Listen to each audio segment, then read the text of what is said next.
I guess we got real quick. Is it Sean? Hello? Hello? Sean? Oh, yeah, hi. How you doing? Hey, I'm afraid I'm an atheist and I'm rational too.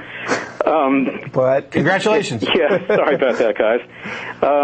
The fellow on my left, on your right, a little while ago made a statement in response to the previous caller when he said that how would they know that the towers were going to fall? And he said kind of sarcastically, well, maybe it's because they were on fire and there was white powder coming out of the bottom. Well, a very simple fact is that has never happened in the past. Many buildings of the same type of construction have been hit by planes and burned for 2 hours without being put out. Have burned and have not fallen. For some reason, 2 of them did this particular day. Hey, you know what? I've got video footage of a guy who jumped out of a plane without a parachute and he lived. That has nothing to do with what I just said. Actually, it does. No, it really doesn't. Actually, it really, really does. No, it really, really doesn't. I'm talking about the buildings and the fact that it's never happened before and many buildings have burned. This one, for some reason, did. But my point is that the gentleman acted as though because it was on fire and the powder was coming out, you would know intuitively that it was in danger of falling. It had never happened before, so why would that be the case? That's not logical. I don't know, but I sat at home and watched all this and said, at least 45 minutes before anything happened, those buildings are coming down. Well, I'm sure the other people did too, and there are probably lots of other people who were, as I was. So we're in agreement. Come down. So we're in agreement that it was reasonable. There are websites. Stop. So we're in agreement that it was reasonable for some people to presume that the buildings might fall down. Correct?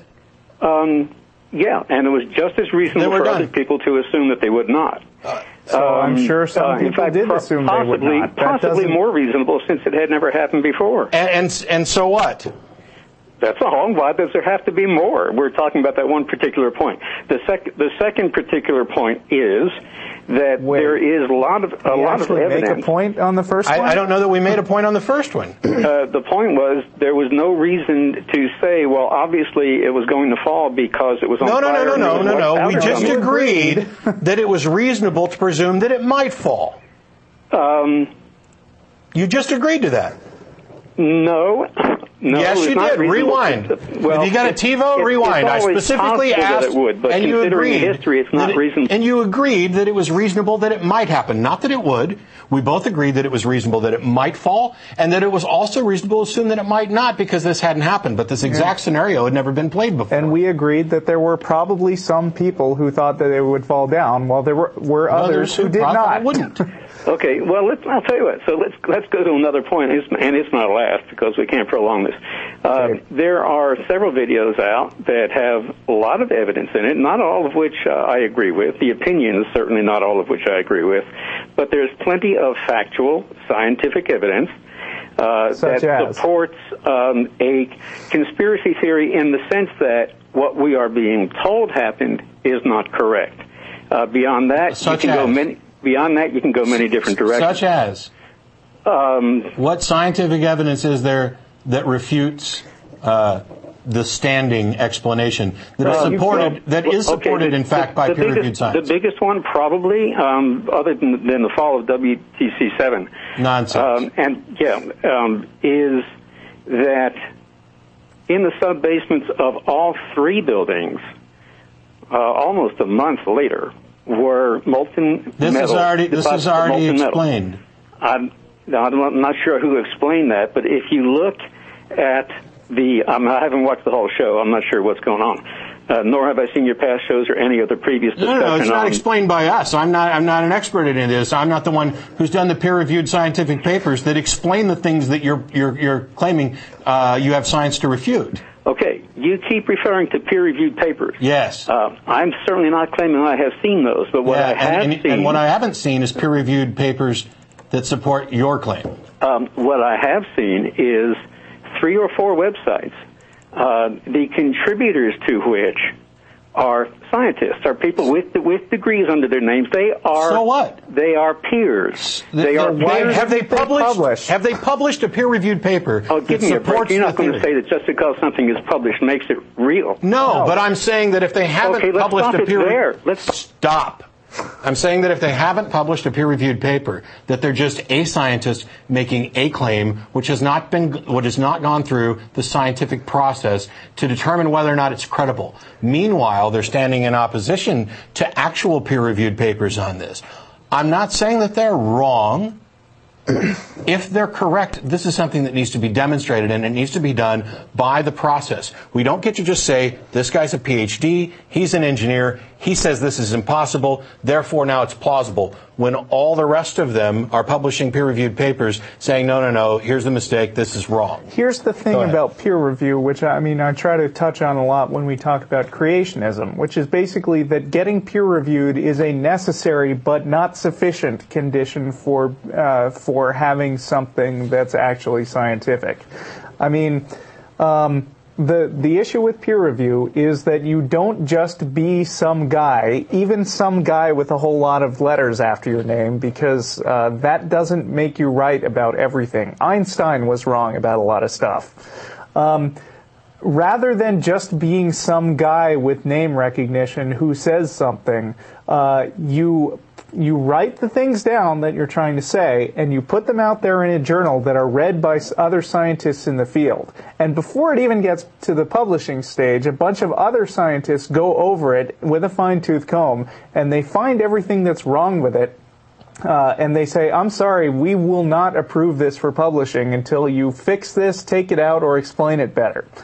And the issue is that people who don't bother to go through this peer-reviewed process or try and fail to go through the peer review process are demonstrating that basically they're not fundamentally serious about making some kind of scientific case for their claims. They may be some guy with a good opinion, but that doesn't make it a scientifically supported opinion. Well, it's certainly scientifically supported in that there are another 99 of the same credentialed fellows. So there are a bunch more some website. Guys who also haven't bothered to publish this and go through peer review.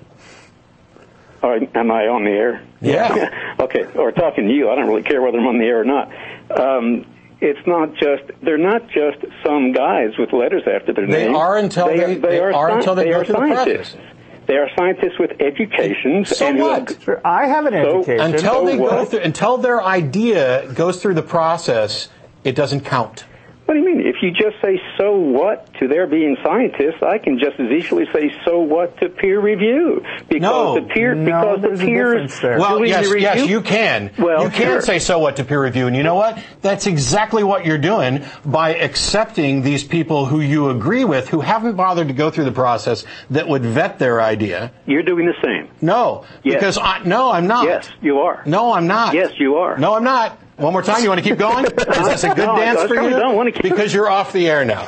I'm not doing the same thing. Because as Russell just explained, there's a process that an idea must go through before it's considered reasonable. And that is a peer-reviewed process where other people go through looking specifically for mistakes. It's what makes science reliable.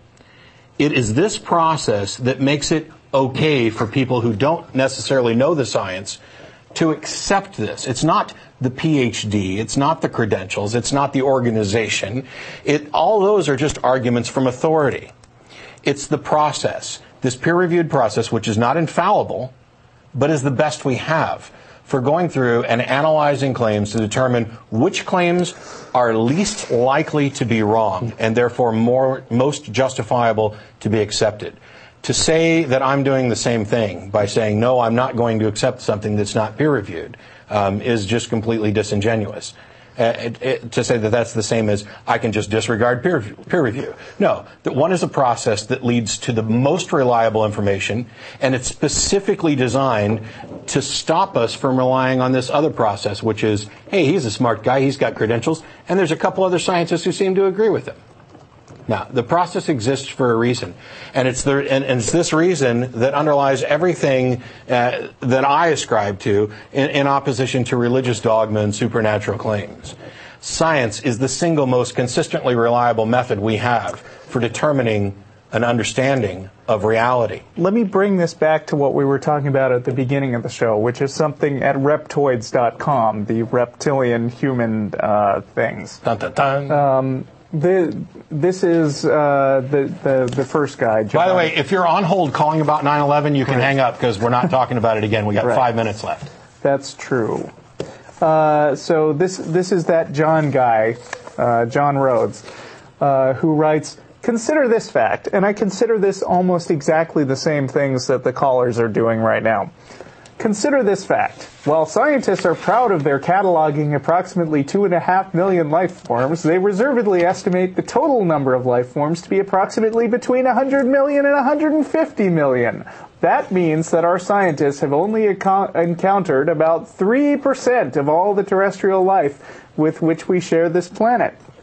Obviously, there's a lot of animal life out there yet to be discovered, some of which might be too intelligent to have direct contact with humanity. And then, of course, so he makes the argument here that scientists don't know about every form of life, and therefore, by default, until we catalog every form of life and find no reptile humans, my theory about reptilians must be true. Yeah, and mermaids, and Yeti, Bigfoot. Right. Loch Ness Monster. And that's fairies, pixies, leprechauns. That's what conspiracy theories in general will rely on, is exploiting the fact that we do not know everything. Yeah. Because we never do. Science doesn't know everything. Official government statements don't know everything. Reporters don't know everything.